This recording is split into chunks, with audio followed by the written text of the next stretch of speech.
जैसे लोग जो एक डेइफाइड जीनोजेनिक के साथ संघर्ष में जीवित रह सकते थे, डेइफाइड जीनोजेनिक्स को नीचे गिराने के लिए वास्तव में सहायक थे। डाया रॉबर और ड्रैगन वन दोनों ही डॉलर को अपने अपने उद्देश्यों के लिए भर्ती करने का मूल्य जानते थे। एक्सट्रीम किंग की एक पार्टी भी वीर को उनके लिए लड़ने के लिए किराए पर लेने को तैयार होगी। किंग्स दैवीयकृत प्राणियों का शिकार करना चाहते थे और एक्सट्रीम किंग कभी कभी ऐसा कर सकते थे, लेकिन तभी जब उन्हें कमजोर डेइफाइड मिलता था। मजबूत डेइफाइड प्राणी एक्सट्रीम किंग के लिए भी संभालने के लिए बहुत शक्तिशाली थे। डाया रॉबर और ड्रैगन वन ने एक दूसरे को देखा और फिर लगभग एक ही समय पर फायर एरिया की ओर उड़ गए।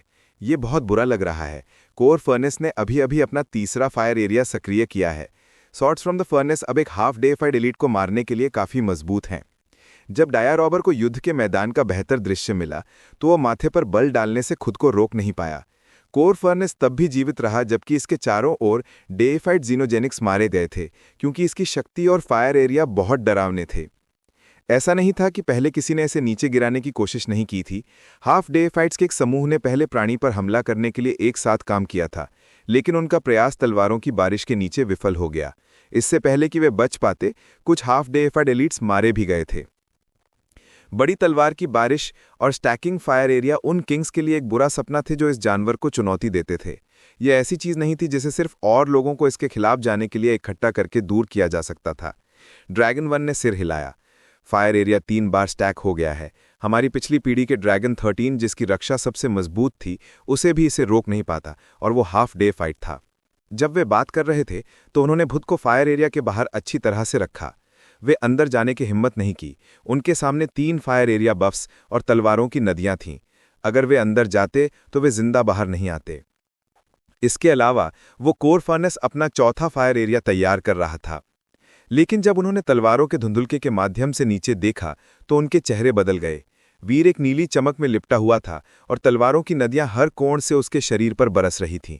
यह इतना डरावना था कि दोनों हाफ डेइफाइड्स को इस दृश्य पर थोड़ा सुन्न महसूस हुआ। वो डरावनी तलवार की धाराएं वीर के शरीर पर टकराईं, लेकिन वे उसके आर्मर की रक्षा को तोड़ नहीं पाईं। वीर हवा में लटका रहा जैसे कि असंख्य हरे crystal swords from the furnace उस पर टकराने के लिए नीचे आ रहे थे और फिर ऐसे उछल गए जैसे वे सस्ते लकड़ी के बने हों। वीर के आर्मर के खिलाफ वो डरावनी तलवारें जो हाफ डेइफाइड प्राणियों को मार सकती थीं, बारिश की बूंदों से ज्यादा कुछ नहीं थीं। बूम! जैसा उन्होंने देखा, कोर फर्नेस के कॉगव्हील्स और चेन्स चले, फर्नेस को खोल दिया ताकि वो यूनिवर्सल एनर्जीज को अवशोषित कर सके। फिर फर्नेस के प्रवेश पोर्ट में हरी आग का एक ज्वालामुखी थूक दिया। नया फायर एरिया फैला, फिर सॉर्ड्स फ्रॉम द फर्नेस के ऊपर छा गया। सॉर्ड्स फ्रॉम द फर्नेस ने फायर एरिया को अवशोषित किया और आगे क्रिस्टलाइज्ड हो गए। कई तलवारें अब हरे गहने जैसी दिख रही थीं। वे प्रकाश और आग के साथ चमक रही थीं, और उनमें से हर एक किंवदंती के किसी पौराणिक हथियार जैसा लग रहा था। चौथा फायर एरिया, डाया रोगर के होंठ एक पतली लाइन में दब गए। ड्रैगन वन उदास लग रहा था। 4 फायर एरियाज अब सॉर्ड्स फ्रॉम द फर्नेस को बफ कर रहे हैं। प्रत्येक तलवार अब एक टॉप हाफ डेइफाइड प्राणी की शक्ति का उपयोग कर रही थी। उनमें से हर एक ड्रैगन वन की शक्ति के बराबर थी। बहुत सारी तलवारें थीं और वे किसी गुस्सैल क्रिस्टलीय तूफान की तरह अंतरिक्ष में घूम रही थीं। अगर वो कोर फर्नेस जीन यूनिवर्स में बाहर जा सकता तो ये कई उच्च जातियों का सफाया कर सकता था। इसकी तलवारों का तूफान हाफ डेइफाइड जीनोजेनिक्स की एक सेना जैसा था।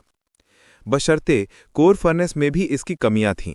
हर बार जब ये यूनिवर्स से शक्ति को अवशोषित करता था तो एक और फायर एरिया डालने का बोझ उठाता था। इसका हर फायर एरिया इसकी ताकत पर एक तनाव था, इसलिए यह हमेशा के लिए अपनी एरिया शक्ति को स्टैक करना जारी नहीं रख सकता था। 4 फायर एरियाज लगभग सब कुछ थे जो कोर फर्नेस सह सकता था। अगर फायर एरिया स्टैक होता रहा तो फर्नेस खुद तनाव के नीचे झुक सकता और पिघल सकता था। अगर फर्नेस दुर्भाग्यशाली होता और एक शक्तिशाली डेइफाइड जीनोजेनिक से सामना करता तो डेइफाइड फायर एरिया को इतनी बार स्टैक नहीं होने देता। डेइफाइड बस तलवारों के तूफान के माध्यम से टूट जाता और एक ही हिट में फर्नेस को तोड़ देता। लेकिन अभी फर्नेस ने फायर एरिया के 4 परतों का निर्माण करने में सफलता पाई थी। अब जो शक्ति वो चलाया वो वास्तव में भयानक थी। यह ऐसी चीज नहीं थी जिससे एक सामान्य डेइफाइड जीनोजेनिक्स निपट सकता। तलवारों की एक अचानक आई बाढ़ वीर के पास पहुंची, उसके चारों ओर की जगह को ढक लिया। ड्रैगन वन और डाया रॉबर की भौहें उठ गईं। स्थिति का दबाव उन पर पड़ रहा था और उन्होंने अपनी मुट्ठियां भींच लीं। क्या डॉलर इससे बच सकता है? ड्रैगन वन और डाया रॉबर वीर को घूरते रहे जो अपने नीले एरिया में अकेला मंडरा रहा था। बूम! तलवारों का झरना वीर पर टूट पड़ा। उन्होंने वीर को एक उबलते हरे जेड के पहाड़ के नीचे दफन कर दिया। तलवारों की उग्र धारा आती रही और ऐसा महसूस हुआ जैसे इतना द्रव्यमान अभिसरण कर रहा था कि अंतरिक्ष में ठीक वहीं पर एक ब्लैक होल बनने वाला था। ड्रैगनमैन और डाया रॉबर के माथे से पसीना टपक रहा था। अगर इस तरह का हमला उनमें से किसी एक पर आया होता तो उनके शरीर टुकड़ों में फट जाते। ये इच्छा शक्ति के बल पर इसे सहने का मामला नहीं था। ये एक अविश्वसनीय शक्ति थी जिसे दुश्मनों को मारने के एकमात्र उद्देश्य के लिए डिजाइन किया गया था। इसे सहना असंभव था जबकि प्रतिरक्षक के पास हमले से अधिक कच्ची शक्ति हो। कोई भी सुदृढ़ीकरण या अतिरिक्त सैनिक इस तरह की चीज को दूर नहीं कर सकते थे। पानी कम मात्रा में बहुत कमजोर होता है, लेकिन जब अधिक मात्रा में पानी एक जगह इकट्ठा होता है तो ये सुनामी बन सकता है। ऐसी प्राकृतिक शक्तियों से ऊंची इमारतें भी ढह सकती हैं। कोर फर्नेस की तलवारों में वही विस्मयकारी शक्ति थी। तलवार के धारा के प्रभाव इतने तेज थे कि ड्रैगन वन और डाया रॉबर मुश्किल से एक दूसरे को सुन सकते थे। उनकी आंखें तलवार की धारा के बीच में नीली रोशनी पर टिकी हुई थीं। नीली रोशनी का एरिया अभी तक निगला नहीं गया था और इसका मतलब था कि डॉलर अभी तक मरा नहीं था। ऐसी परिस्थितियों में जीवित रहना किसी चमत्कार से कम नहीं था। बूम! गिरती तलवार की धारा धीमी हो गई और ड्रैगन वन और डाया रॉबर अंत में तलवारों के बीच के छोटे अंतराल से वीर को देख सकते थे।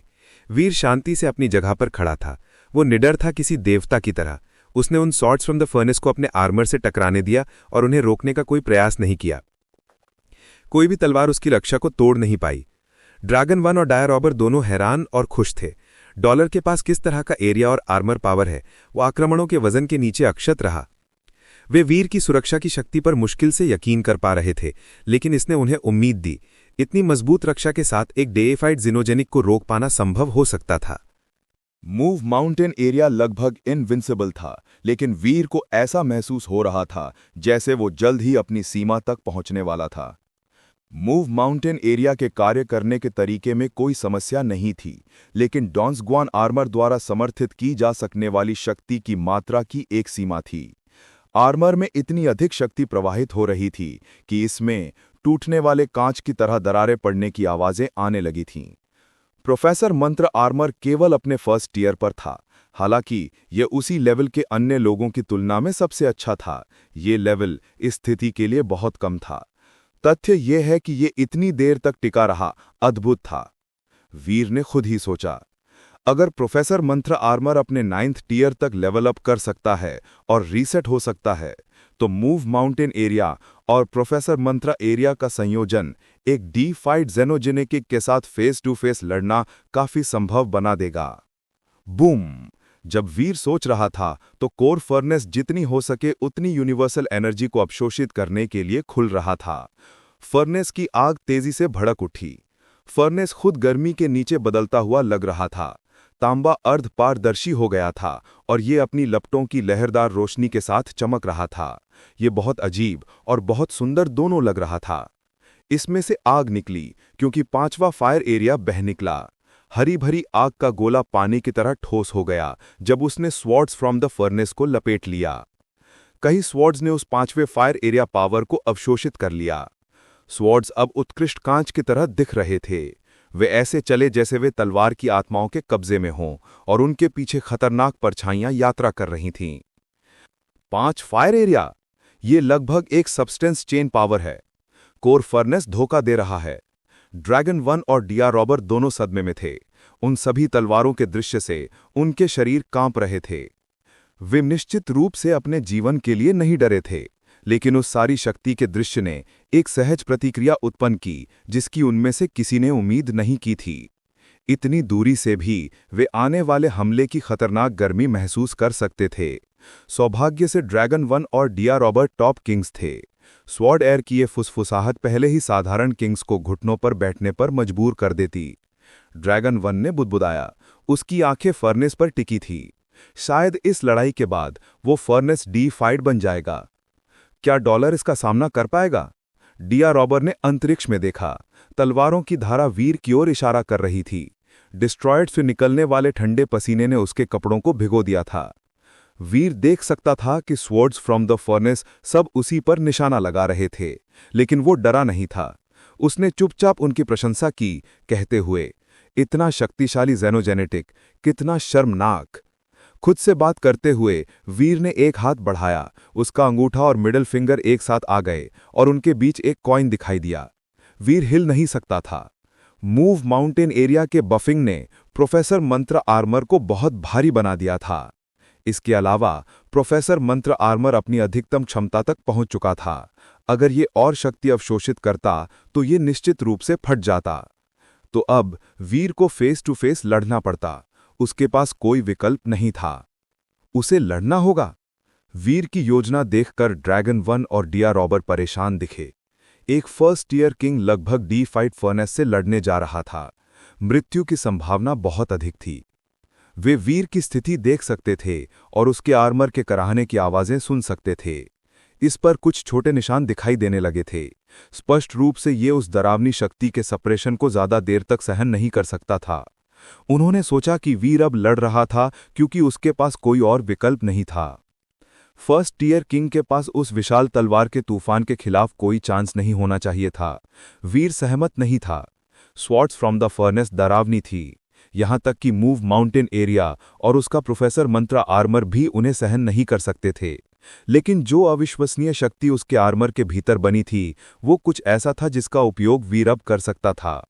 आओ, दुनिया को कलेक्टिंग टैक्सेस की शक्ति जानने दो। वीर ने दबी आवाज में गुर्राया। उसने कॉइन को अपनी उंगलियों के बीच कसकर पकड़ा हुआ था। बुज़! कॉइन करहा और उसकी सतह पर संख्याएं तेजी से ऊपर कूद गईं। 1, 2, 10, 50। कॉइन पर संख्याएं ऊपर की ओर दौड़ती हुई धुंधली हो गईं। तलवारों की लहर इकट्ठा हो गई जो वीर और उसके कॉइन की ओर बढ़ने की तैयारी कर रही थी। वीर के कॉइन में 2 स्किल्स थी, सेविंग मनी और कलेक्टिंग टैक्सेस। सेविंग मनी हमला करने के लिए अपनी खुद की शक्ति को स्टैक कर सकता था। कलेक्टिंग टैक्सेस वीर के कॉइन जीन कोर से आया था। वीर की अपनी शक्ति का उपयोग करने के बजाय वो स्किल बाहरी शक्तियों पर निर्भर थी। एक निश्चित दायरे के भीतर शक्ति के साथ सभी जीव अपनी ऊर्जा का बलिदान करेंगे। जीव जितने मजबूत होंगे उतने अधिक टैक्स इकट्ठे किए जाएंगे। हर एक स्वॉर्ड फ्रॉम द फर्नेस बुरी तरह से मजबूत थी। वे हाफ डी फाइट लगभग पूरी तरह से डी फाइट थी। वे बहुत थी। हर तलवार ने थोड़ी सी मात्रा में शक्ति समर्पण की और वीर ने उनके टैक्स इकट्ठे किए। वीर के एक ही कॉइन पर अत्यधिक मात्रा में शक्ति जमा हो गई। उस कॉइन की शक्ति ऐसे स्तर तक बढ़ गई कि वीर लगभग उसे नियंत्रित नहीं कर सकता था। जब फर्नेस करहा तो अनगिनत तलवारों को उनका फायर बफ मिला, जिसने उन्हें गतिमान कर दिया। तलवारों की धारा ऐसी लग रही थी जैसे वो एक सुनामी की तरह वीर पर उतर रही हो। उनकी शक्ति ने सब कुछ ढक लिया, जैसे वे स्थान को ही फाड़ने वाले हों।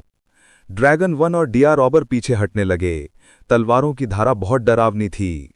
उस हिट के बाद फर्नेस निश्चित रूप से डी-फाइड होने वाला था। एक बार ऐसा होने पर उनके पास भागने की कोई उम्मीद नहीं होगी। डिंग! वीर ने आखिरकार अपने कॉइन को स्मिदी फर्नेस पर दाग दिया। ये सुनहरी रोशनी की एक धारा में फर्नेस की ओर उड़ गया। उस कॉइन की शक्ति वीर के नियंत्रण से बाहर थी और उसके पास इसे दागने के अलावा कोई विकल्प नहीं था। अगर उसने ऐसा नहीं किया होता तो ये फट जाता और उसे भी अपने साथ ले जाता। जैसे ही कॉइन उड़ा, संख्याएं बढ़ती रही और उसके आसपास के क्षेत्र से शक्ति इकट्ठा करती रही। तलवारों की अनगिनत रोशनी की तुलना में कॉइन की रोशनी छोटी थी। उसकी छोटी सी चमक कुछ खास नहीं थी, लेकिन जब swords from the furnace coin के संपर्क में आए तो वे टूट गए। वे साबुन के बुलबुले जितने कमजोर थे और सुनहरी रोशनी तांबे के फर्नेस की ओर बढ़ती रही। ड्रैगन 1 और डिया रॉबर पीछे हट रहे थे। उन्होंने वीर को अपना कॉइन दागते हुए देखा, लेकिन भारी तलवार की धारा के कारण वे छोटी सुनहरी रोशनी पर नजर नहीं रख पाए। तलवारों की डरावनी धारा वीर के शरीर के पास पहुंची और कॉइन तांबे के फर्नेस के संपर्क में आया। फिर इसने एक कुरकुरी धातु की आवाज उत्पन्न की। ये तेज नहीं थी, लेकिन शोरगुल वाली तलवारों की गड़गड़ाहट के बीच ये अजीब सी साफ थी। ड्रैगन 1 और डिया रॉबर पीछे मुड़कर देखने लगे। उनकी आंखें विशाल फर्नेस को ढूंढ रही थी। उन्होंने कॉइन को फर्नेस पर लगा हुआ देखा। फिर अगले ही सेकंड में कॉइन वास्तव में फर्नेस के अंदर था और फिर वो निर्माण सिकुड़ने लगा। फर्नेस अपनी लपटों की गर्मी के नीचे अर्धपारदर्शी हो गया था। कॉइन फर्नेस के किनारे पर इतनी तेजी से टकराया कि वो अपने आप में धंसने लगा। सतह पर एक छोटा सा छेद बन गया और कॉइन उस छेद में गायब हो गया। ऐसा महसूस हुआ जैसे समय ठहर गया है। ड्रैगन 1 और डिया रॉबर ने कॉइन को दूसरी तरफ से बाहर आते हुए नहीं देखा। इसलिए उन्होंने मान लिया कि कॉइन अभी भी फर्नेस से चिपका हुआ है जहां वो मूल रूप से उतरा था। उन्हें संदेह था कि कॉइन में फर्नेस में घुसने के लिए पर्याप्त शक्ति होगी, लेकिन फिर वे अविश्वास में जम गए। पूरा फर्नेस अंदर धंस रहा था, जैसे कि फर्नेस के केंद्र में एक ब्लैक होल बन गया हो। पूरी चीज अपने आप में ढह गई। विशाल फर्नेस धातु के एक छोटे से टुकड़े में मुड़ गया और ये छोटा करने की प्रक्रिया बिना रुके जारी रही। ये किसी के पैर के नीचे कुचले जा रहे सोडा के डिब्बे जैसा था। फर्नेस के अंदर की शक्ति उसकी संरचना को डहाती रही। विशाल फर्नेस छोटा और छोटा और छोटा होता गया। आखिरकार फर्नेस प्रकाश के एक बिंदु से अधिक नहीं रहा। फिर ये एक सुपरनोवा की तरह विस्फोटित हो गया। विस्फोट के शॉकवेव ने अंतरिक्ष के उस खंड को हिला दिया। मलबा और विनाश हर जगह फैल गया। जितनी आंख देख सकती थी उससे कहीं अधिक दूर तक। ड्रैगन 1 और डिया रॉबर उस डरावनी शक्ति से दूर उड़ गए। जब ड्रैगन 1 और डिया रॉबर ने खुद को चारों ओर देखने के लिए पर्याप्त इकट्ठा किया तो उन्होंने देखा कि विशाल तांबे का फर्नेस कॉस्मिक डस्ट के अलावा कुछ भी नहीं बचा था। स्वॉर्ड्स फ्रॉम द फर्नेस के सभी टुकड़े टूट गए क्योंकि उनकी मेजबान इकाई नष्ट हो गई थी। उन्होंने एक के बाद एक विस्फोटों की एक श्रृंखला बनाई। ये एक विशाल ब्रह्मांड आतिशबाजी कार्यक्रम देखने जैसा था। वीर अभी भी अप्रभावित खड़ा था। ड्रैगन 1 और डिया रॉबर ने एक दूसरे को देखा। ये केवल उच्च रक्षा का प्रदर्शन नहीं था। डॉलर ने एक प्राणी को पूरी तरह से नष्ट कर दिया था जो लगभग डीफाइड था। वो कम से कम कहने के लिए एक बहुत ही शक्तिशाली हमला था। यहां तक कि एक टॉप श्रेणी का हाफ डीफाइड भी तलवारों की धारा को सहन नहीं कर सकता था जैसा उसने अभी किया था। डरावना। ड्रैगन 1 और डिया रॉबर ने एक ही समय पर एक ही बात सोची। म्यूटेंट जेनोजेनिक किंग का शिकार किया गया। Core smithy furnace. Devil soul प्राप्त हुआ। वीर चौंक गया। एक जेनोजेनिक जीन पाए जाने की घोषणा नहीं हुई थी। अब वीर ने कॉइन की सबसे डरावनी हिस्सेदारी को समझ लिया। इसने प्राणी के अंदर के जेनोजेनिक जीन को भी नष्ट कर दिया था। वो हमला फर्नेस की अपनी शक्ति थी जो उसके खिलाफ मुड़ गई थी। स्वॉर्ड्स फ्रॉम द फर्नेस इतने शक्तिशाली थे कि वो उनका सामना नहीं कर सकता था। व्यक्तिगत तलवारों से हर शक्ति एक साथ एकत्रित की गई थी। हर एक शायद डीफाइड लेवल तक पहुंच गया था और इस तरह वीर फर्नेस को हराने में सक्षम हुआ। जैसे ही वीर डेविल सोल को देखने वाला था जो फर्नेस ने उसे दिया था, उसने दूर कुछ चमकता हुआ देखा। उसने करीब से देखा और उसने छोटे फर्नेस को भागते हुए देखा। वीर ने अपना मूव माउंटेन एरिया उपयोग करना बंद कर दिया और उसके पीछे उड़ गया। फर्नेस एक तेज प्राणी नहीं था। वो तेजी से नहीं उड़ा और इसलिए वीर कुछ ही समय में उसके पास पहुंच गया। उसने उसे मारने के लिए अपनी कोर डेमन बग गन बाहर निकाली। छोटा फर्नेस अपने मार्ग पर रुक गया, अपनी चिमनी को घुमाने, थूकने और आग फैलाने के लिए फुलाया और इसने रोने की आवाज़ों की एक श्रृंखला निकाली। वीर ने सोचा कि वो लड़ने के लिए खुद को तैयार कर रहा है। उसने कोर डेमन बग गन को एक निश्चित लक्ष्य के साथ पकड़े रखा, लेकिन जल्द ही उसने देखा कि फर्नेस वीर पर अपनी हरी आग नहीं छोड़ रहा था। इसके बजाय वो आग में मुड़कर कुछ शब्द बनाने लगी। मेरे राजा, मुझे बख्श दो। वीर चौंक गया। उसने बंदूक नीचे कर दी और ट्रिगर से उंगली हटा दी। छोटे फर्नेस ने यह देखा कि वीर ने हमला नहीं किया तो इसने कुछ और हरी लपटें थूकी। इसने और शब्द का आकार लिया, मैं तुम्हारा दास बनने को तैयार हूं। हे भगवान, ये लड़का बहुत स्मार्ट है, वीर ने सदमे में सोचा। कोर एरिया में उसने अब तक जितने भी जेनोजेनिक्स देखे थे वे बुद्धिमान नहीं थे। यहां तक कि देविया कीट की एक साधारण उच्च श्रेणी के प्राणी जितना स्मार्ट नहीं था। लेकिन छोटे फर्नेस की बुद्धिमत्ता एक उच्च श्रेणी के प्राणी के समान थी। तुम मेरे लिए क्या कर सकते हो? वीर ने फर्नेस को देखते हुए पूछा। वीर को नहीं लगा कि वो एक कोर जेनोजेनिक को जीन यूनिवर्स में ले जा सकता है। भले ही वो उसकी सेवाएं स्वीकार कर लेता, उसे कोर एरिया में ही रहना पड़ता। फर्नेस वीर को समझ गया, इसलिए उसने शब्दों का आकार देने के लिए और हरी आग थूकी। मैं अपने राजा को दिशाएं दे सकता हूं क्योंकि मैं इस जगह से परिचित हूं। वाह, वीर हंसा। उसने सोचा कि छोटा फर्नेस बहुत प्रतिभाशाली है। क्या तुम मेरे भाइयों को मारने के लिए मुझसे नफरत नहीं करोगे? वीर ने छोटे फर्नेस पर भौएं चढ़ाकर पूछा। वो बड़ा फर्नेस छोटे फर्नेस के लिए किसी तरह के पेरेंट के जैसा दिखता था। एक ऐसे सेवक को रखना जोखिम भरा होगा जो उससे नफरत करता है। छोटे फर्नेस ने और आग थूकी और कहा, हम एक ही तरह के हैं लेकिन कोई जोड़ने वाली ब्लड लाइन नहीं है। अगर ऐसा है तो मैं तुम्हें जीने की अनुमति दूंगा। तो फिर आगे बढ़ो और रास्ता दिखाओ। अगर तुमने कुछ भी अजीब करने की कोशिश की तो मैं तुम्हें मार डालूंगा। वीर ने सोचा कि छोटा फर्नेस मजेदार था। वो चीज़ उसे थोड़ी पसंद आई, इसलिए वो खुद को मारने के लिए मजबूर नहीं कर सकता था। वो उसे अभी के लिए आसपास रखेगा और देखेगा कि वो वास्तव में उसे अच्छे डायरेक्शंस देना चाहता है या नहीं। अगर वो वास्तव में उसकी सेवा करना चाहता था तो कोर के बारे में जानने वाला एक साथी होना उपयोगी होगा। भविष्य में वो गलती से मजबूत जेनोजेनिक्स के क्षेत्र में कदम नहीं रख सकता है। एक और दुर्घटना होना बुरा होगा।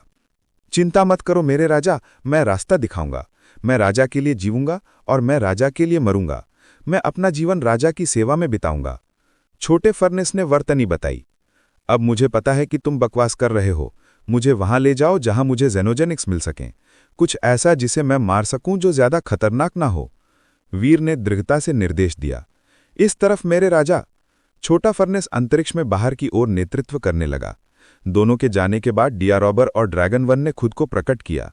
वे वीर से पहले बाहर नहीं आए और उनका अभिवादन नहीं किया क्योंकि वो बहुत डरावना था। उन्हें एक तरीका सोचना था जिससे वे वीर को उनके साथ सहयोग करने के लिए प्रेरित कर सकें। वो बहुत शक्तिशाली था। जब तक वे बहुत अधिक प्रोत्साहन प्रस्तुत नहीं करेंगे, डॉलर उनके प्रस्तावों की परवाह नहीं करेगा। और वे दोनों वैसे भी एक दूसरे से लड़ रहे थे। इससे पहले कि वो उसे इनाम का एक बड़ा हिस्सा दे सकें, उन्हें अपने लोगों से सलाह लेनी पड़ती। भाई ड्रैगन वन, मेरे पास एक सुझाव है। मुझे आश्चर्य है कि क्या आप इसे सुनने में रुचि रखते हैं? डियारोबर ने ड्रैगन वन को देखा। सहयोग? ड्रैगन वन ने डियारोबर को देखते हुए पूछा। तुम्हारे मन में यही विचार था? डियारोबर हैरान हो गया। ड्रैगन वन मुस्कुराया। ऐसा लगता है कि हम एक दूसरे के लिए एक मैच है। हमें कहीं अच्छी जगह जाकर विवरणों पर चर्चा करनी चाहिए। बिल्कुल मेरे विचार। आपके बाद श्रीमान। डियारोबर मुस्कुराया। फर्नेस ने वीर को आगे बढ़ाया। वो अभी भी उसकी मदद के बारे में सस्पिशियस था, लेकिन छोटे फर्नेस ने कोई चाल नहीं चली। वे थोड़ी संख्या में किंग जेनोजेनिक्स वाली जगह पर गए। वे ऐसे जीव थे जिन्हें वीर आसानी से मार सकता था। उसने कुछ ही दिनों में 20 जेनोजेनिक कोर जीन अर्जित किए। उसे विश्वास हो गया कि अगर वो अकेले रहने के बजाय फर्नेस के साथ रहेगा तो उसे और जेनोजेनिक्स मिलेंगे।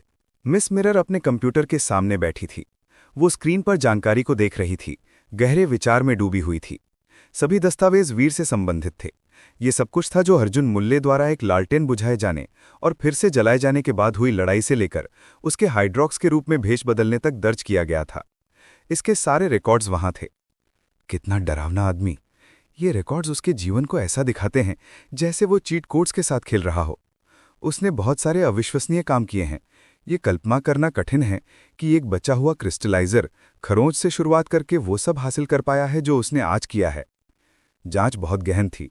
मिस मिरर को ये स्वीकार करना पड़ा कि अगर वो वीर जैसी ही स्थिति में होती तो वो वीर ने जो कुछ भी किया था उसका आधा भी हासिल नहीं कर पाती। ये शर्म की बात है कि वो वास्तव में हाइड्रॉक्स नहीं है।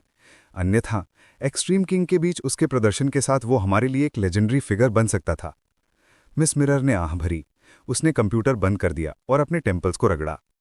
वो कुछ समय से थकी हुई थी। जिस व्यक्ति के पास उसकी मिरर स्पिरिट आई रिंग थी, वो एक राजकुमार का भेष बदल रहा था। इससे उसके लिए चीजें काफी मुश्किल हो गईं।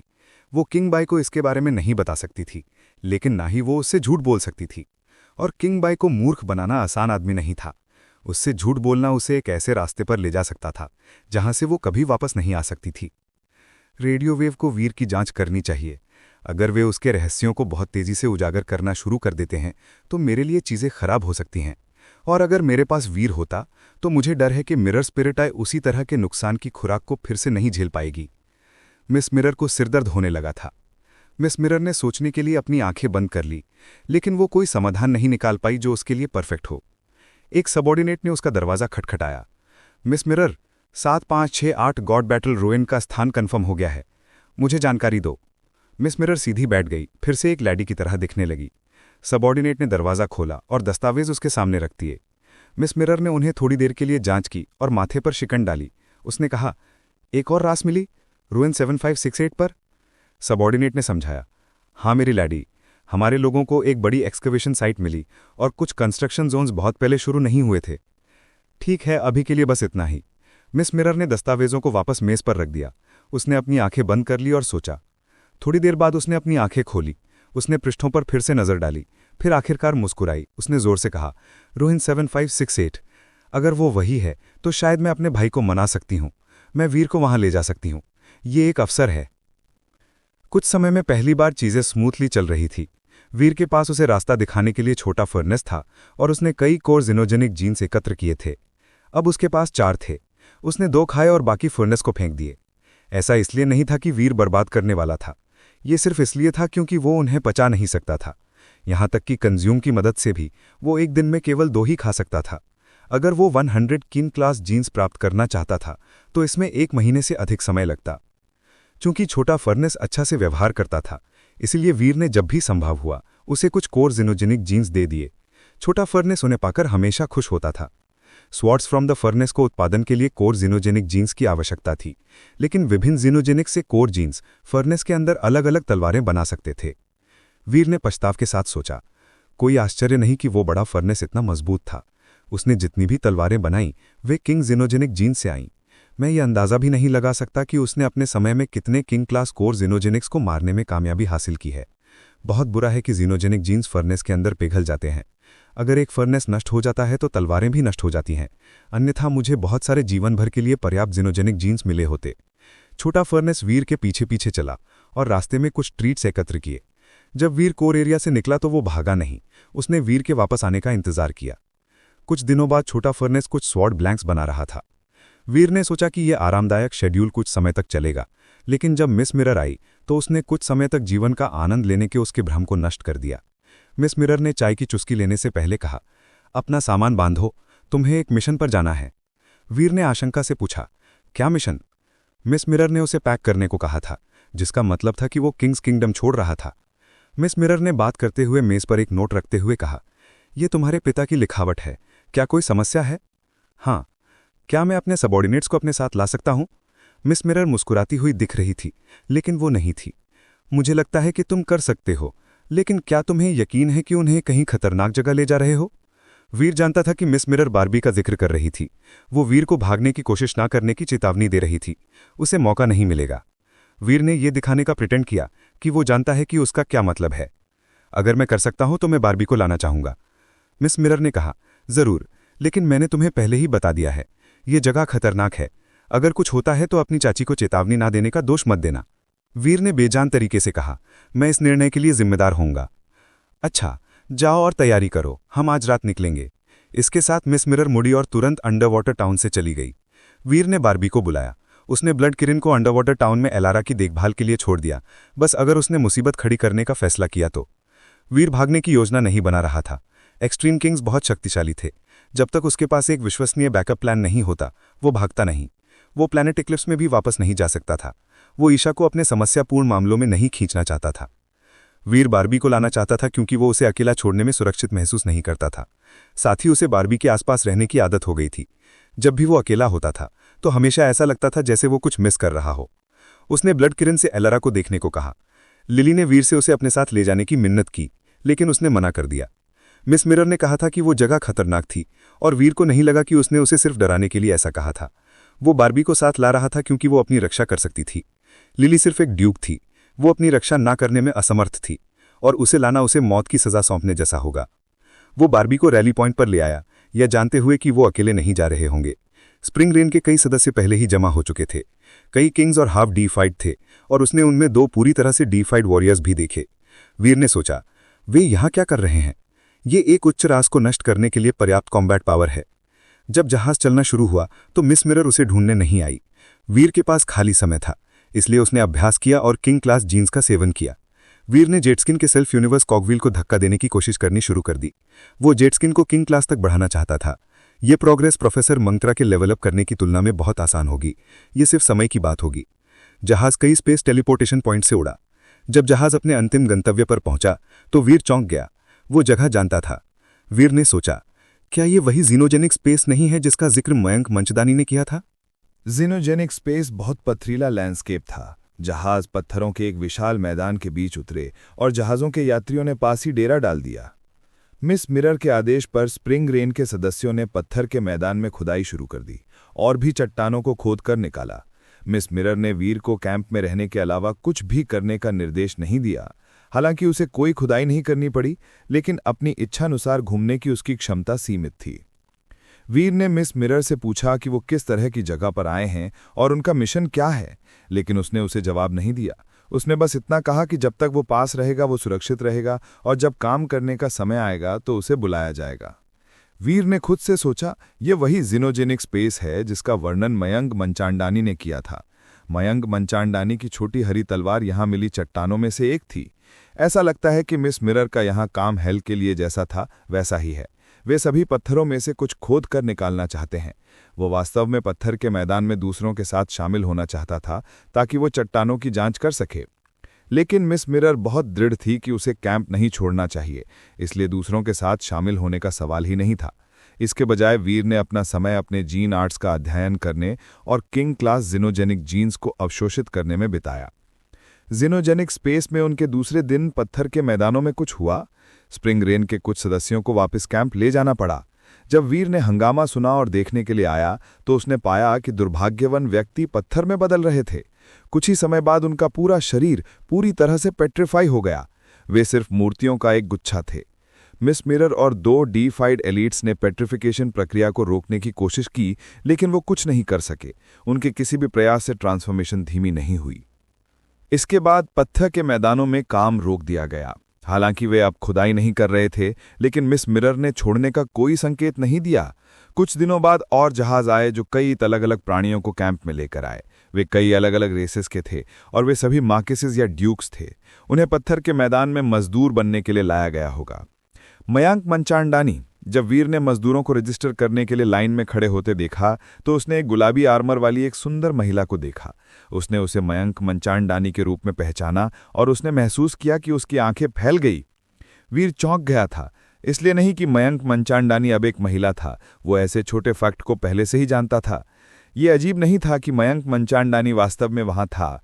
मयंक मंचांडानी वापस आने का मौका ढूंढ रहा होगा ताकि वो पता लगा सके कि उसके शरीर को क्या हुआ था।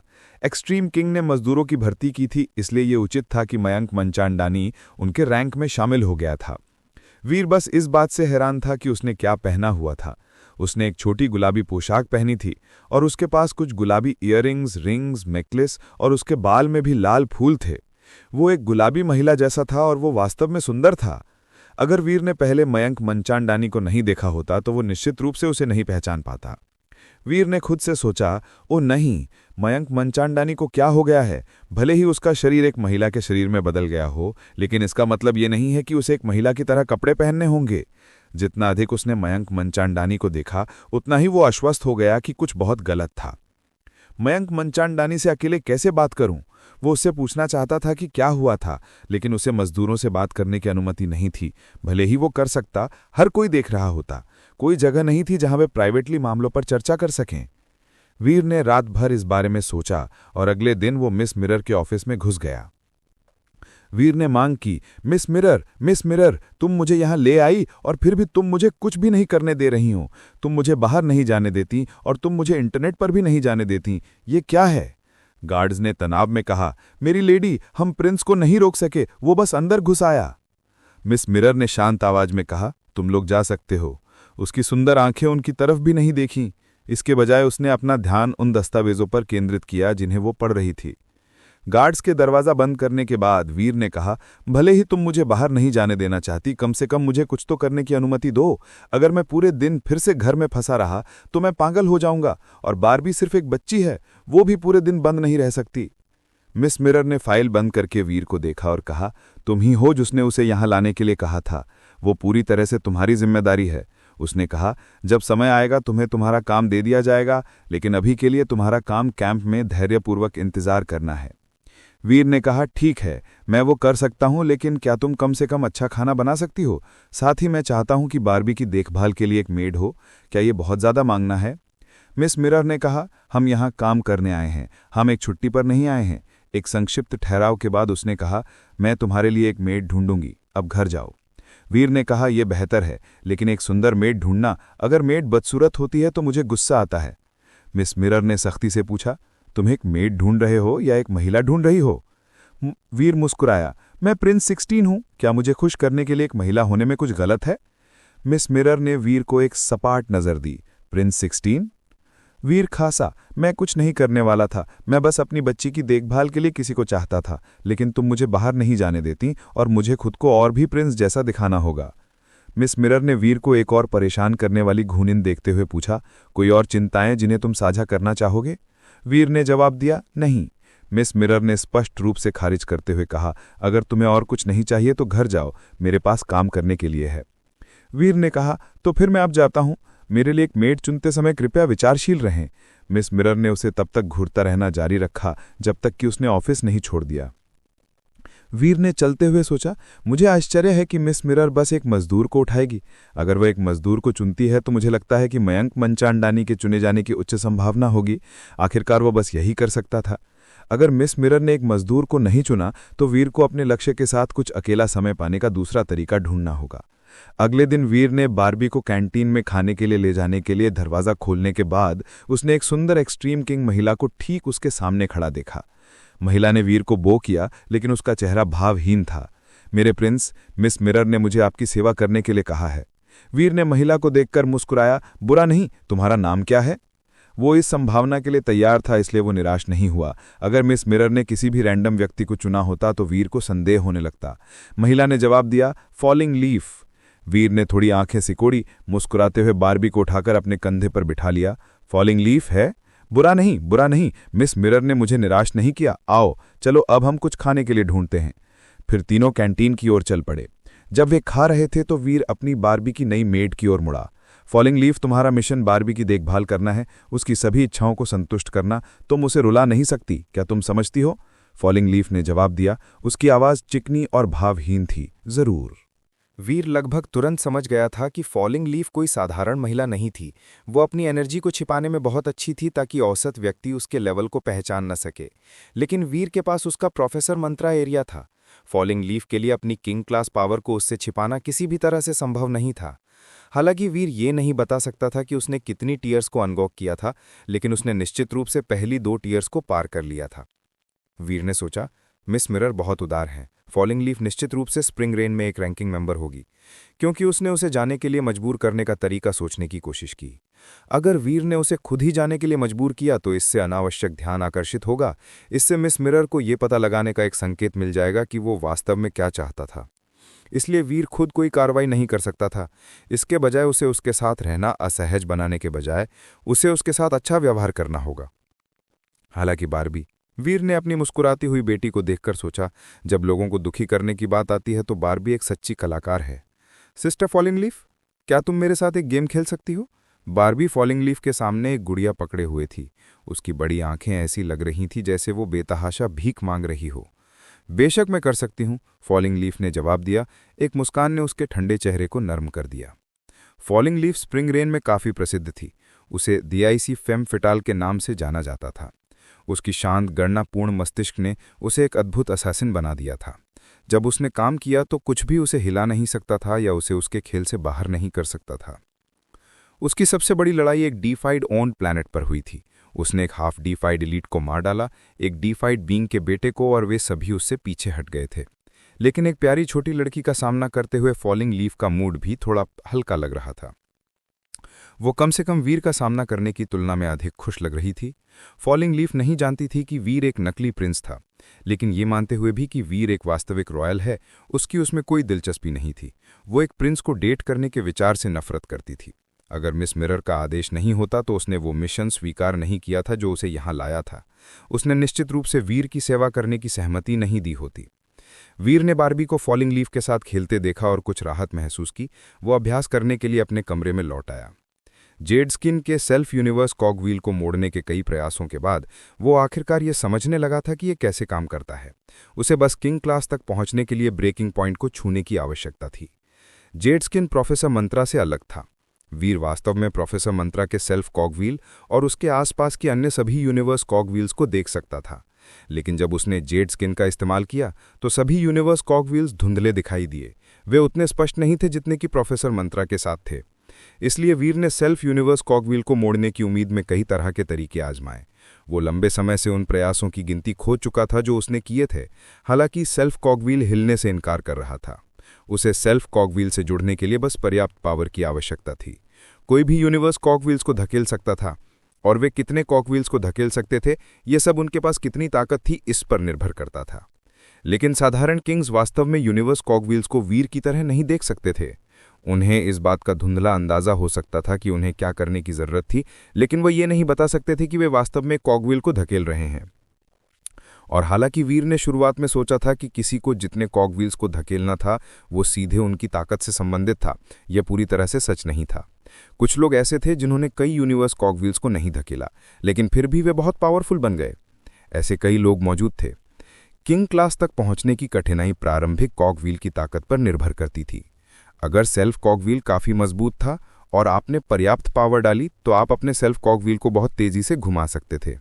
ऐसा करने में आप उन लोगों की पावर के बराबर हो सकते थे जिन्होंने कई यूनिवर्स कॉगविल्स को घुमाया था अपनी सिंगल कॉगविल को हाई वेलोसिटी पर घुमाकर। जेड स्किन एक जीन आर्ट था जो अपनी पावर का इस्तेमाल करने के तरीके में बहुत साधारण था। सेल्फ कॉगविल को मई यूनिवर्स कॉगविल्स को धकेलना नहीं पड़ता था, लेकिन इसका मतलब यह नहीं था कि सेल्फ कॉगविल अपने आप में कमजोर था। जब वीर किंग क्लास बनने के लिए तैयार था तो उसने प्रोफेसर मंत्रा एरिया से शुरुआत की।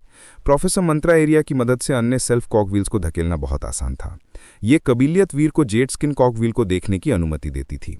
जेड स्किन का सेल्फ कॉगविल प्रोफेसर मंत्रा के सेल्फ कॉगविल से ज्यादा छोटा नहीं था। आखिरकार वे वीर के शरीर पर आधारित सेल्फ कॉगविल्स थे, तो उनमें ज्यादा अंतर नहीं होगा। लेकिन दोनों कॉगविल्स काफी अलग दिखते थे। प्रोफेसर मंत्रा का कॉगविल काला था, जबकि जेड स्किन का एक प्रकार का पारदर्शी जेड था। वो 7 यूनिवर्स कॉगविल से जुड़ा हुआ था। वे संख्या एक औसत किंग के लिए काफी साधारण थी। प्रोफेसर मंत्रा की तुलना में वो जुड़े हुए कॉक्स की एक छोटी संख्या थी। लेकिन जुड़े हुए कॉक्स की एक छोटी संख्या होने का मतलब ये नहीं था कि जेड स्किन की पावर फैल नहीं सकती थी। सेल्फ कॉगविल अभी भी बहुत तेजी से घूमता। प्रोफेसर मंत्रा एरिया के तहत वीर ने धीरे धीरे अपना जेड स्किन डाला, फिर उसे घुमाने के लिए अपने सेल्फ कॉगविल के खिलाफ जोर देना शुरू किया। प्रोग्रेस अब प्रोफेसर मंत्रा के सेल्फ कॉगविल को धकेलने की तुलना में बहुत आसान थी। आखिरकार वो किंग क्लास था, इसलिए उसके पास बहुत अधिक पावर थी जिसे वो अपने प्रयासों के पीछे फेंक सकता था। कच्चा कच्चा पारदर्शी जेड कॉगविल धीरे धीरे शिफ्ट होना शुरू हुआ। जैसे ही सेल्फ कॉगविल घूमा, उसकी सतह पर एक अजीब फूल का प्रतीक दिखाई दिया। फूल का प्रतीक एक बढ़ते क्रिस्टल की तरह फैला, धीरे धीरे सेल्फ कॉगविल पर फिसल गया। जैसे ही कॉगविल घूमा, प्रतीक और फूल गया। थोड़ी देर बाद उसने पूरी तरह से कॉगविल को ढक लिया था। जेड स्किन का सेल्फ कॉगविल एक आइस मून बन गया। जेड स्किन का सेल्फ कॉगविल अन्य 7 यूनिवर्स कॉगविल्स को धकेलता था जो उससे जुड़े थे। जैसे ही उसने ऐसा किया, प्रतीक उन यूनिवर्स कॉगविल्स पर भी फिसल गया। फिर वो और फैल गया। बर्फीली जेड दिखने वाली एरिया पावर वीर के माध्यम से फैल गई। एक अजीब सीलिंग एरिया बन गया। लेकिन थोड़ी देर तक फैलने के बाद पावर वापस लौट आई। वीर की ओर बढ़ रही थी। उसके शरीर ने सारी पावर को अब्सॉर्ब कर लिया। जब आइस मून लाइक कॉगविल घूमा तो वीर का पूरा शरीर क्रिस्टलाइज हो गया और वो एक क्रिस्टल की तरह चमक उठा। वो एक गॉड की तरह था जो पवित्र रोशनी में लिपटा हुआ था। बूम! कॉगविल घूमता रहा जब यूनिवर्स कोर हॉल का दरवाजा खुला। वीर का शरीर उसमें समा गया। उसने यूनिवर्स कोर हॉल में प्रवेश किया। वीर ने संकोच नहीं किया। वो कॉगविल्स के ऊपर उतरा और जब कॉगविल्स चले तो यूनिवर्स कोर हॉल का दरवाजा खुल गया। वीर हॉल से बाहर निकल गया। खुद को कोर एरिया के अंदर एक नई जगह पर पाया। यह वे जगह नहीं थी जहां पर वो पहले था। आमतौर पर कोर एरिया को छोड़ने से उसकी वापसी के लिए एक स्पॉन पॉइंट सेट हो जाता था। वो ठीक उसी जगह पर वापस आ सकता था जहां से वो पहले निकला था। लेकिन अब जब वीर अपने जेड स्किन कॉगविल के साथ प्रवेश कर रहा था तो ये उसे उस स्थान से अलग स्थान पर ले गया जहां पर वो अपने प्रोफेसर मंत्रा कॉगविल के साथ स्पॉन होता। वीर ने खुशी से महसूस किया, क्या इसका मतलब है कि मैं प्रत्येक स्किल से विभिन्न कोर एरियाज में जा सकता हूं? मुझे बस ये निर्धारित करने के लिए सेल्फ कॉगविल को बदलना होगा कि मैं किस जगह तक पहुंचता हूं। वीर ने कोर एरिया के भीतर अपनी जगह का पता लगाने की कोशिश करते हुए चारों ओर देखने के लिए एक पल लिया। वो इस समय कोर जेनोजेनिक्स का शिकार करने के मूड में नहीं था। अपनी जगह की पुष्टि करने के बाद वो बस कैंप लौट आया। वीर अपने निजी कमरे से बाहर निकला, फिर अचानक रुक गया। फॉलिंग लीफ और बारबी एक दूसरे को घूर रहे थे। इस बीच फॉलिंग लीफ का चेहरा कागज से ढका हुआ था। वो 2 कार्ड्स पकड़े हुए थी और वो बहुत गंभीर दिख रही थी। दूसरी और बारबी ने एक कार्ड पकड़ रखा था। उसने फॉलिंग लीफ के 2 कार्ड्स को गंभीरता से देखा। बारबी ने सोचा, मुझे कौन सा चुनना चाहिए? उसने ध्यान से इस निर्णय पर विचार किया। उसने अपनी उंगली उठाई जो दूसरी महिला के हाथ में रखे 2 कार्ड्स के बीच ढगमगा रही थी। ऐसा लग रहा था जैसे उसे 2 में से एक को चुनना है।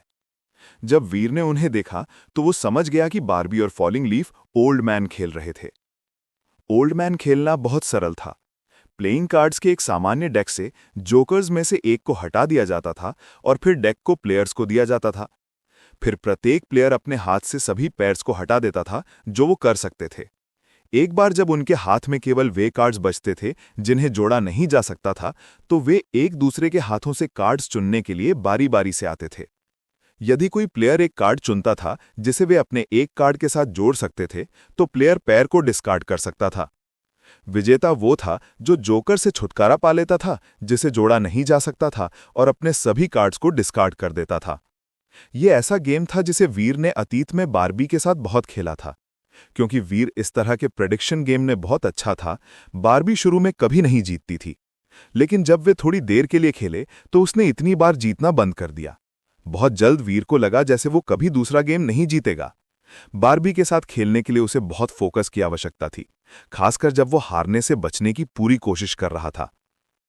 आखिरकार उसने बारबी के साथ खेलना पूरी तरह से बंद कर दिया, जिसका मतलब था कि बारबी उन सभी बार के लिए वीर पर बदला नहीं ले सकती थी जब उसने उसे हराया था।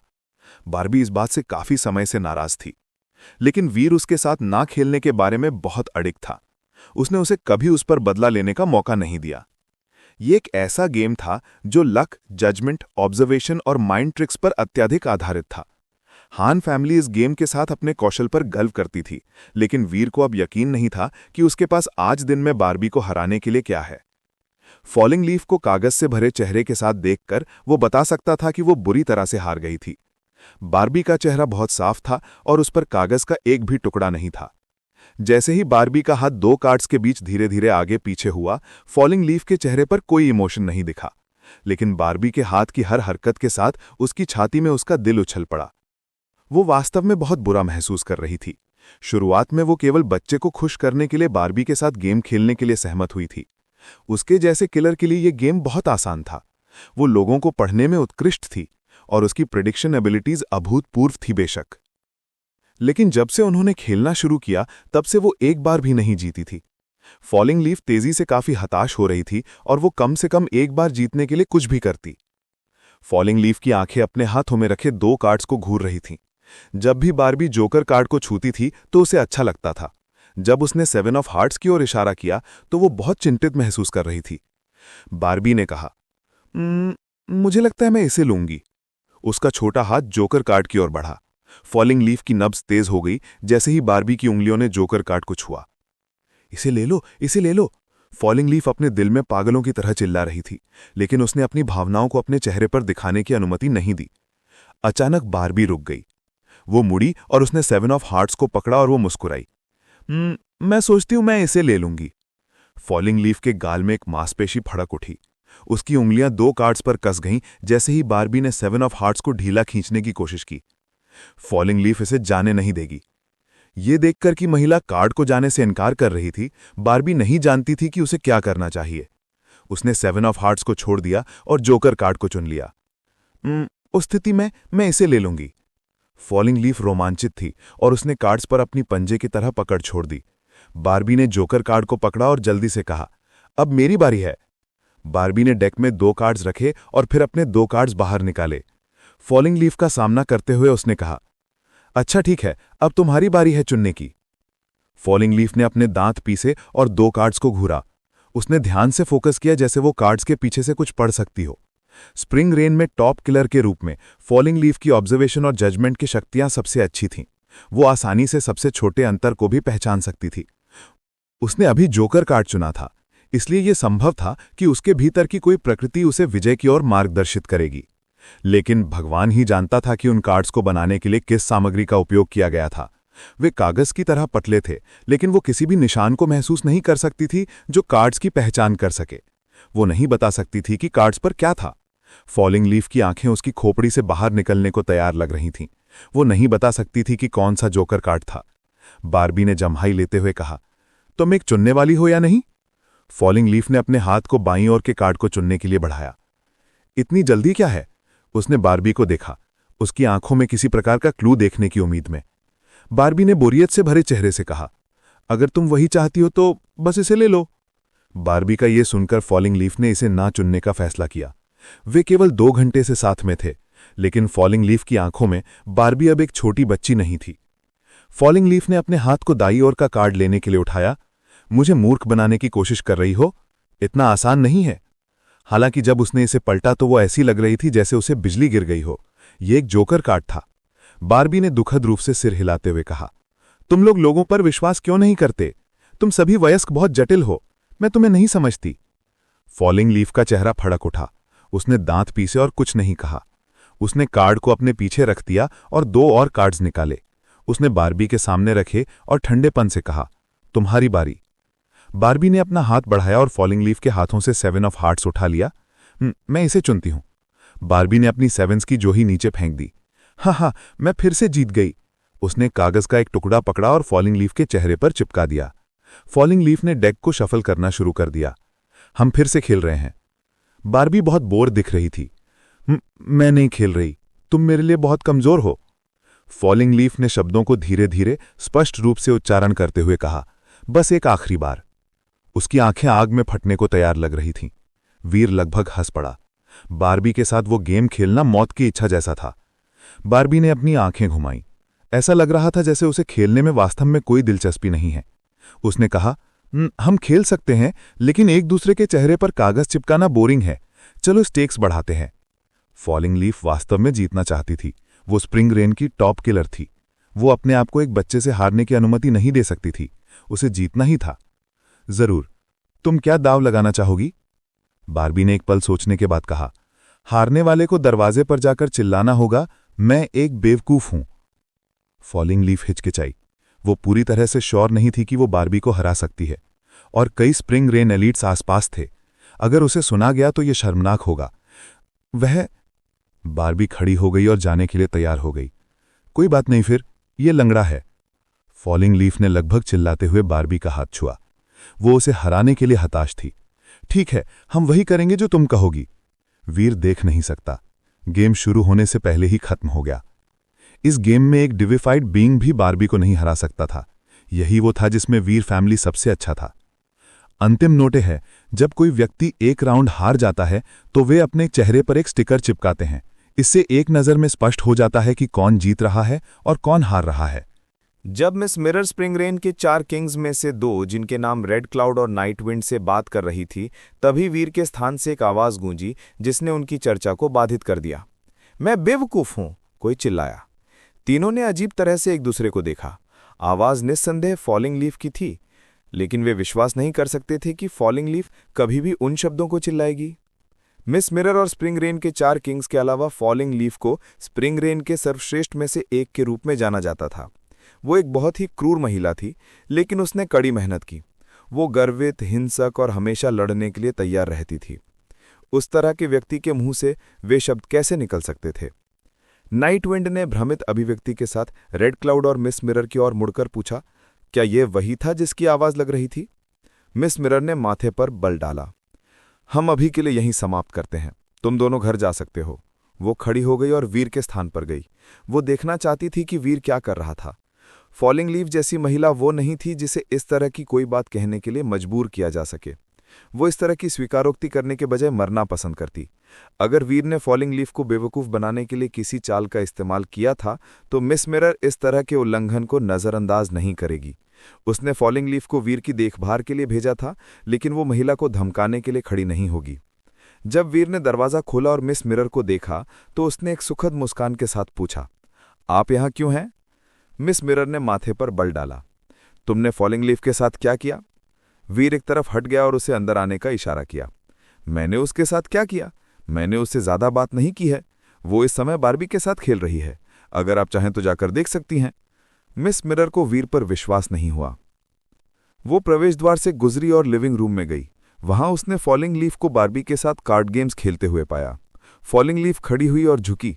मिस मिरर ने पूछा, क्या तुम ठीक हो? फॉलिंग लीफ का डरावना चेहरा छोटे छोटे स्टिकर से ढका हुआ था। इस दृश्य ने लगभग मिस मिरर को हंसी में फोड़ दिया। फॉलिंग लीफ का चेहरा गहरा लाल हो गया, लेकिन उसने अपने चेहरे पर चिपके हुए कागज के टुकड़ों को नहीं हटाया। मैं ठीक हूं। वो एक किलर थी और किलर्स हमेशा अपना वचन रखते थे। वो गेम हार गई होगी, लेकिन वो नियमों का अपमानित नहीं करने जा रही थी। मिस मिरर ने वीर को देखा और एक सख्त आवाज में कहा, मुझे खुशी है कि तुम ठीक हो, मेरे पीछे आओ। वीर ने कंधा उचकाया और मिस मिरर का पीछा करते हुए बगीचे में चला गया। मिस मिरर एक बगीचे की कुर्सी पर बैठी और वीर को देखते हुए बोली, तुम जानती हो कि फॉलिंग लीफ मेरे लोगों में से एक है। तुम्हें इस बात का ध्यान रखना चाहिए कि तुम उसके साथ कैसा व्यवहार करना चुनते हो। वीर हंसा। मैंने उसके साथ एक भी काम नहीं किया है और मैं उसे नाराज करने के लिए कुछ भी नहीं करना चाहूंगा। वो सिर्फ बारबी के साथ खेल रही है। अगर आपको मुझ पर विश्वास नहीं है तो आप उससे पूछ सकती हैं। मिस मिरर ने एक दृढ़ आवाज में कहा। अच्छा है कि तुमने उसके साथ दुर्व्यवहार नहीं किया है। हालांकि मैं तुम्हें सिर्फ चेतावनी दे रही हूं, ऐसा कुछ भी मत करना जिससे वो या मैं दुखी हों। वीर ने फिर से कंधा उचकाया। समझ गया। मिस मिरर वीर द्वारा पहनी गई अंगूठी को देख रही थी और उसके अनुरोध में हिचकिचाहट की झलक दिखी। मुझे अपना हाथ दो। हालांकि वीर एक बुरा फाइटर नहीं था, वो बहुत लो लेवल का था। मिस मिरर को नहीं लगा कि वीर अपनी वर्तमान शक्ति के साथ उसकी बहुत सहायता कर सकता है, लेकिन चूंकि वो वहां थी तो वो जानती थी कि उसे थोड़ा बेहतर तरीके से जानना एक अच्छा विचार होगा। माइंड और हार्ट अविभाज्य रूप से जुड़े हुए थे, इसलिए किसी के व्यक्तित्व को जानने का सबसे अच्छा तरीका उनके माइंड के माध्यम से था। ये लोगों को पढ़ने का एक बहुत ही अच्छा तरीका था। वीर ने मिस मिरर के सामने अपना दाहिना हाथ बढ़ाते हुए पूछा, आप क्या कर रही हैं? मिस मिरर ने वीर को घूरते हुए कहा, क्या तुम बेवकूफ बनने का नाटक कर रहे हो? वीर हंसा और अपना दाहिना हाथ वापस खींच लिया। उसने इसके बजाय अपना बायां हाथ आगे बढ़ाया। मिरर स्पिरिट रिंग उसकी एक उंगली पर चमक रही थी। बिल्कुल नहीं, आपको बस मुझे और साफ तौर से बताना चाहिए था। मिस मिरर ने मिरर स्पिरिट रिंग को देखा और उसके गले में गांठ उठ गई। रिंग को देखकर उसका मन उस आदमी की ओर लौट गया जो कभी इसे पहनता था। वो आदमी स्मार्ट और जेंटल था, यहां तक कि अब भी उस आदमी के बारे में सोचने से उसका दिल उछल पड़ता था। मिस मिरर को कभी उस आदमी से शादी करने का पछतावा नहीं हुआ। उसे चुनना उसके पूरे जीवन का सबसे कीमती अनुभव रहा था, लेकिन गॉड ने उसे हमेशा के लिए उसके साथ रहने की अनुमति नहीं दी थी। उस आदमी के बारे में सोचने से किसी भी महिला का दिल उछल पड़ता था, और फिर रिंग के वर्तमान मालिक को देखकर मिस मिरर सिर्फ आह भर सकती थी। यद्यपि वीर अच्छा था, उस आदमी की तुलना में उसने सोचा कि वो तुलना करना भी शुरू नहीं कर सकता। मिस मिरर ने अपना हाथ बढ़ाया और अपनी मिरर स्पिरिट रिंग को वीर की रिंग के बगल में रखा। मिस मिरर के चेहरे पर सुपर मॉडल जैसी सुंदरता नहीं थी। वो निश्चित रूप से समारा ग्रोवर जैसी किसी की तरह हॉट नहीं थी। वो एक अच्छी तरह से कपड़े पहनी और परिपक्व महिला की तरह अधिक थी। लेकिन मिस मिरर के हाथ आलोचना करने के लिए बहुत सुंदर थे। हर उंगली लंबी और पतली थी। उसकी त्वचा जेड की तरह सफेद थी और उसके नाखून क्रिस्टल्स की तरह चमक रहे थे। उसके हाथ प्यारे और मनोरम थे। वीर ने अपने समय में बहुत सी खूबसूरत महिलाओं को देखा था, लेकिन यह पहली बार था कि उसने इतने सुंदर हाथ देखे थे। मिस मिरर का हाथ वीर के करीब आया और मिरर स्पिरिटाई रिंग ने प्रतिक्रिया की। एमरल्ड रिंग चमकने लगी। जब वे दोनों आंख जैसी जेम्स एक दूसरे को छूती थी तो वीर और मिस मिरर दोनों कांप उठे। उन्होंने मिरर स्पिरिटाई रिंग्स में एक अजीब शक्ति उत्पन्न होती महसूस की और फिर शक्ति उन दोनों के शरीर में चली गई। एनर्जी उनकी भुजाओं से ऊपर और सीधे उनके दिमाग में चली गई। वीर का शरीर कांप उठा। उसने चारों ओर देखा, स्वयं को एक ऐसी जगह पर पाया जहां बारिश हो रही थी। स्प्रिंग की बारिश ऐसे गिर रही थी जैसे गॉड खुद रो रहा हो, लेकिन जब वो आंसू गिरे तो उन्होंने उसके चारों ओर सब कुछ सींच दिया।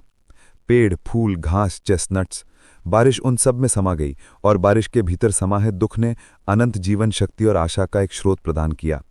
वीर ने डेस्टिनीज टावर के 48 वाटर माइंड्स का अध्ययन किया था और स्प्रिंग रेन माइंड उनमें से एक था। मिस मिरर का माइंड स्प्रिंग रेन था, लेकिन यह सिर्फ बारिश पर केंद्रित नहीं था। वीर ने महसूस किया कि उसकी भावनाएं उसके माइंड के भीतर कैसे बदलती और डगमगाती थी। अचानक उसने वास्तव में इस महिला की प्रशंसा की। ये माइंड प्रोफेशनल और एंड्योरिंग था। ये सबसे मजबूत की तरह था जो एक डीफाइड बीइंग हासिल कर सकता था। वीर ने स्प्रिंग रेन माइंड का अवलोकन और अनुभव करते हुए बहुत कुछ सीखा। कोई आश्चर्य नहीं कि उसके संगठन का नाम स्प्रिंग रेन है। इस माइंड को सिर्फ महसूस किया जा सकता है, ये कुछ ऐसा नहीं है जिसे समझाया जा सके। इस तरह के माइंड को प्राप्त करना बहुत मुश्किल है। मिस मिरर एक बहुत ही जटिल और यहां तक कि विरोधाभासी महिला है। मैं उसे सामान्य रूप से किसी और की तरह न्याय नहीं कर सकता। मिस मिरर का शरीर भी कांप उठा। उसने अपनी चेतना के अंदर एक माइंड महसूस किया, लेकिन वो माइंड बहुत मजबूत या आश्चर्यजनक नहीं था। उसने उसे प्रभावित नहीं किया।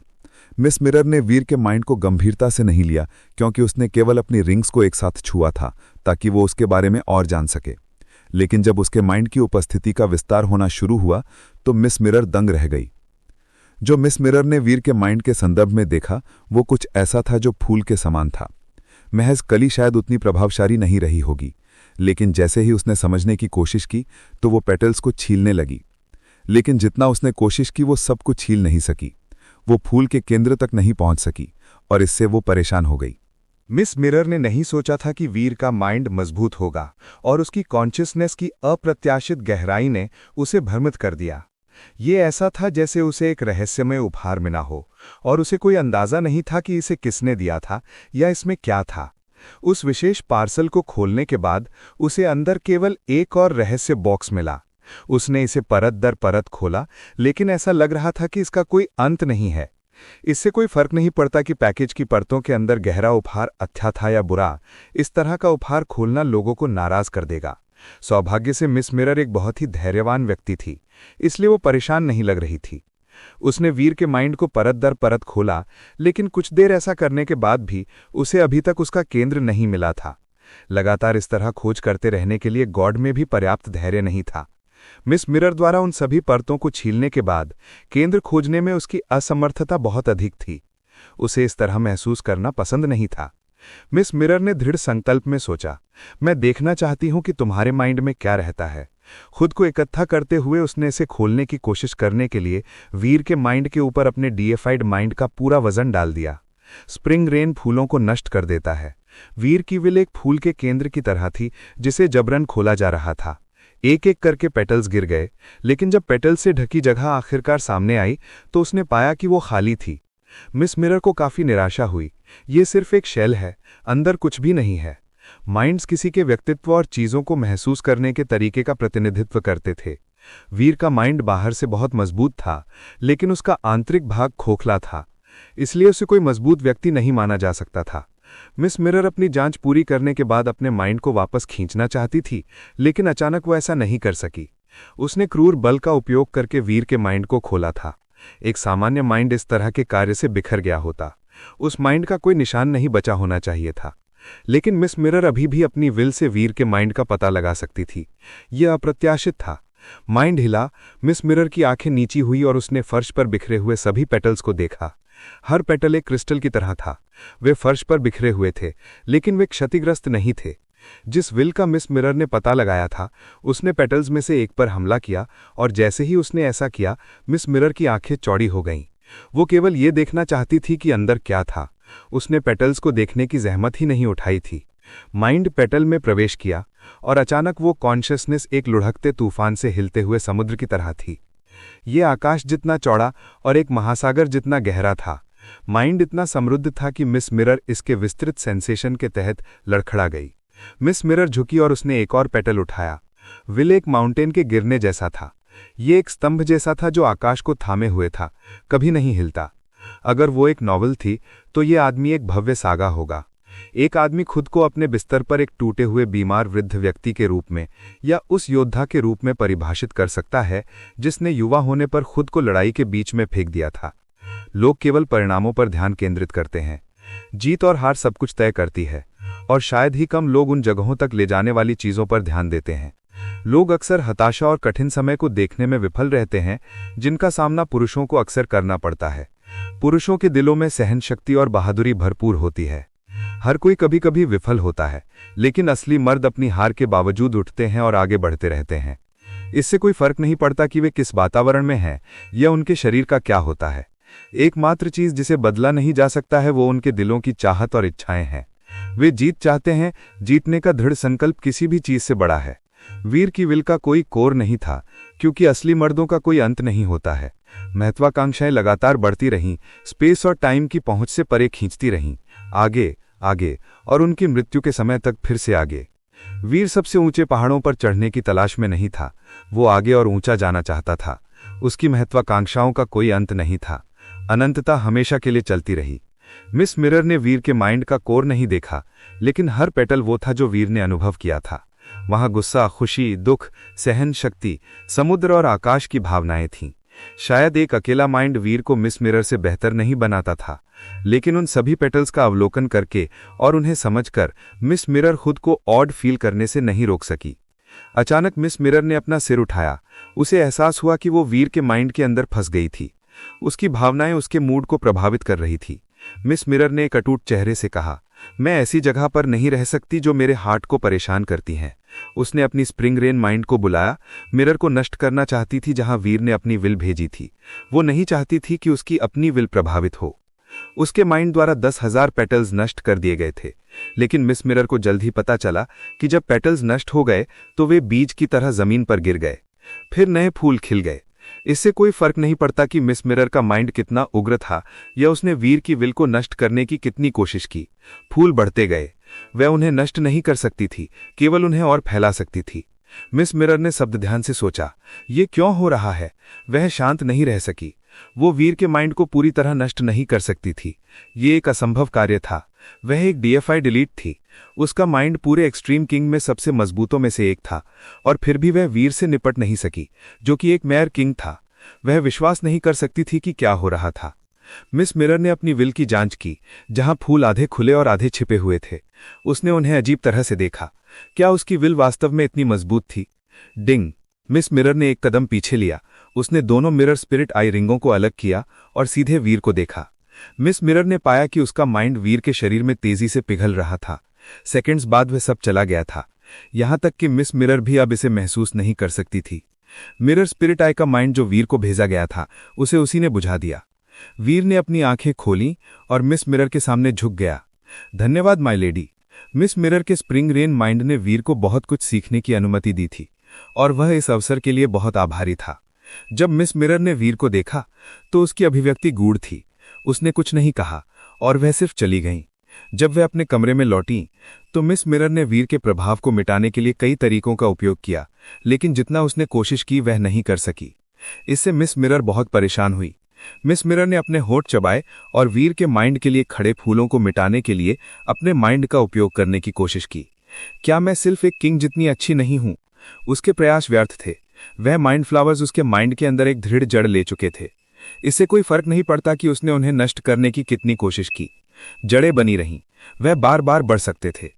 फूलों को समुद्र का ज्ञान है, आधे खुले और आधे छिपे हुए। जंगली फूल जलते रहे, हवा चली और प्रक्रिया फिर से शुरू हो गई। मिस मिरर का क्रू 5 दिन से स्टोन फील्ड में काम कर रहा था, और उस समय के बीत जाने के बाद कुछ अजीब हुआ। एक वर्कर ने एक रॉक खोदा जो एक मॉर्टर एंड पेस्टिल के आकार का था। रॉक के किनारे पर कुछ शब्द खुदे हुए थे। 2 मार्क्विजेज ने, जिन्होंने रॉक को खोदा था, पाठ पढ़ा और अचानक वे ड्यूक्स बन गए। मिस मिरर रेड क्लाउड के साथ स्टोन फील्ड में गई और रॉक को कैंप वापस ले आईं।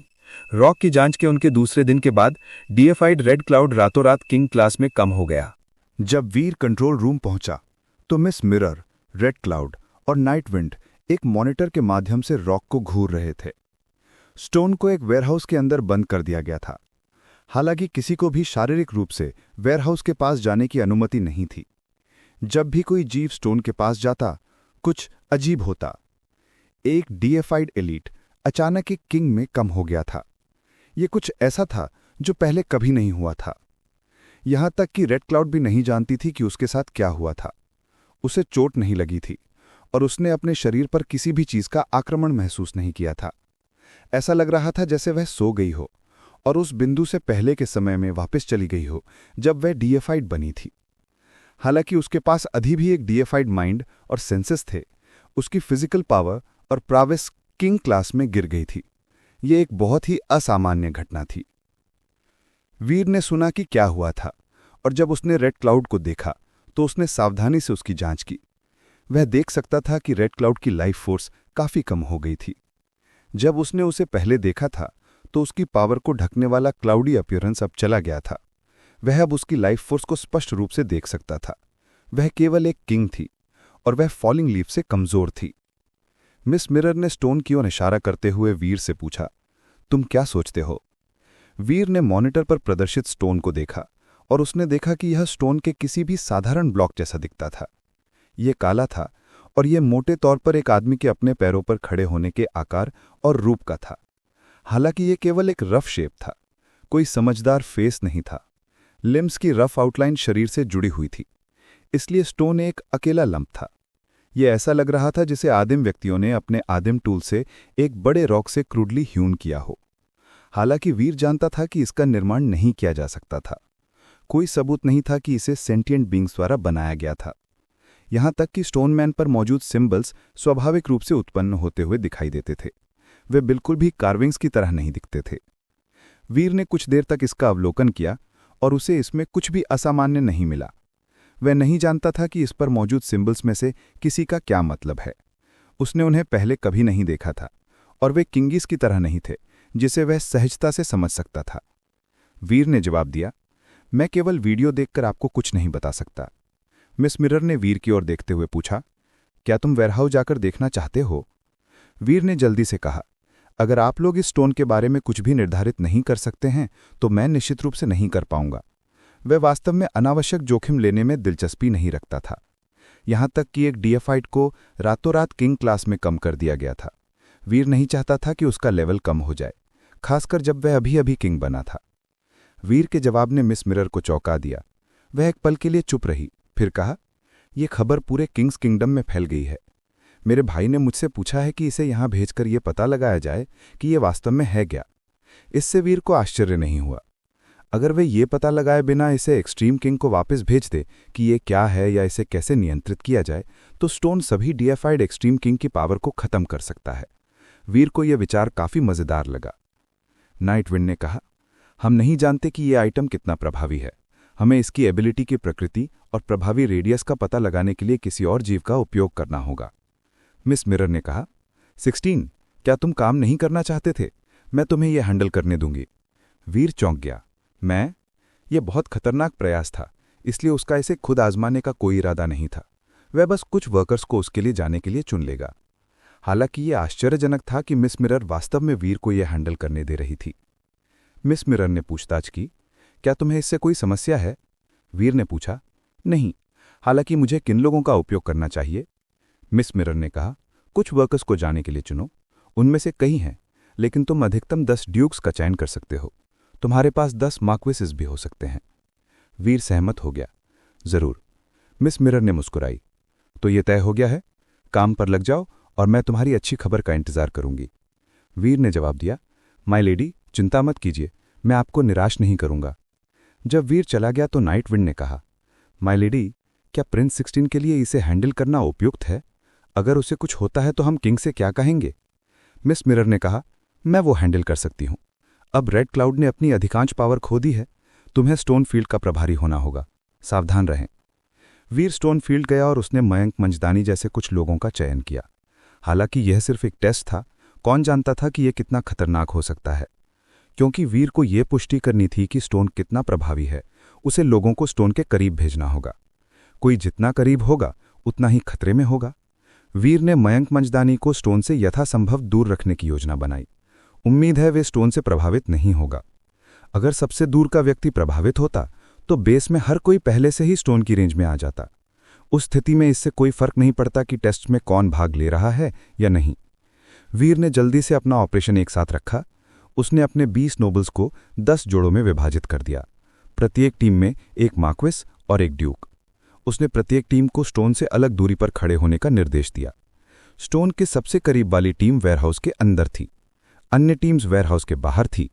उसने टीम्स को नियमित अंतराल पर फैलाया, मयंक मंजदानी को दूर पीछे पोजीशन में रखा।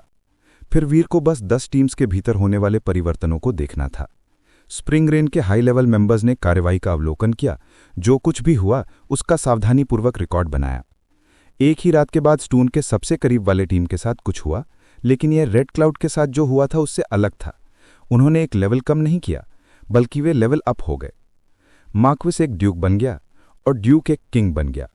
ये उतना आश्चर्यजनक नहीं था जितना कि रेड क्लाउड को किंग क्लास में कम कर दिया गया था, लेकिन यह बिल्कुल वैसे ही चौंकाने वाला था। अब सभी लोग उत्सुक थे कि क्या स्टोन का उपयोग किंग से परे लेवल अप करने के लिए किया जा सकता है। अगर वे स्टोन का उपयोग एक किंग को डीफाइड में बदलने के लिए कर सकते थे तो वे काफी विकेड होते। भले ही स्टोन लोगों को इतनी दूर लेवल अप नहीं कर सकता था, ड्यूक्स को किंग क्लास तक लाना असाधारण था। वीर ने सोचा कि अगर वे उन पावर्स को सुरक्षित रूप से उपयोग कर सकता है और कोई प्रतिकूल साइड इफेक्ट्स नहीं थे, तो वह एक किंग क्लास आर्मी बढ़ा सकता था। वह एक ऐसी शक्ति होता जिससे निपटना पड़ता। वीर ने दोनों लेवल्ड अप लोगों को अपनी पोजीशन छोड़ने की अनुमति नहीं दी। वे वेयरहाउस के अंदर ही रहे और परिवर्तनों के होने का इंतजार कर रहे थे। तीसरे दिन तक वेयरहाउस में 2 लोगों में कोई और बदलाव नहीं देखा गया। हालांकि बाहर की दूसरी टीम प्रभावित हुई थी। पहली टीम की तरह वे भी लेवल अप हो गए थे। जब से ये रॉक मिला था, इसे छूने वाले सभी जीव एक बार लेवल अप हो गए थे। केवल रेड क्लाउड को एक पेग नीचे गिरा दिया गया था। वीर हर दिन 10 टीम्स की जांच करने जाता था। उसे मयंक मंजदानी से बात करने का भी मौका मिला। हालांकि वीर को यह अनुभव काफी चिलिंग लगा। मयंक मंजदानी वास्तव में गर्ली था। यह अब सिर्फ उसका शरीर नहीं था, उसका व्यक्तित्व भी बदल गया था। वीर मुश्किल से विश्वास कर सकता था कि यह वही मयंक मंजदानी था जिसे वह जानता था। मयंक मंजदानी को पहले किसी भी चीज से डर नहीं लगता था, लेकिन अब वह वास्तव में एक लड़की की तरह संवेदनशील था। वीर उस समय मयंक मंजदानी के वह चेहरा नहीं भूल सकता जब उसने कहा था, मैं उस तलवार से प्रभावित था। यह ऐसा था जैसे कोई महिला हो जिसकी अभी अभी शादी हुई हो, लेकिन उसका पति तुरंत बाद मारा गया हो। वह कितना हताश और असहाय दिख रहा था। वह दयनीय था।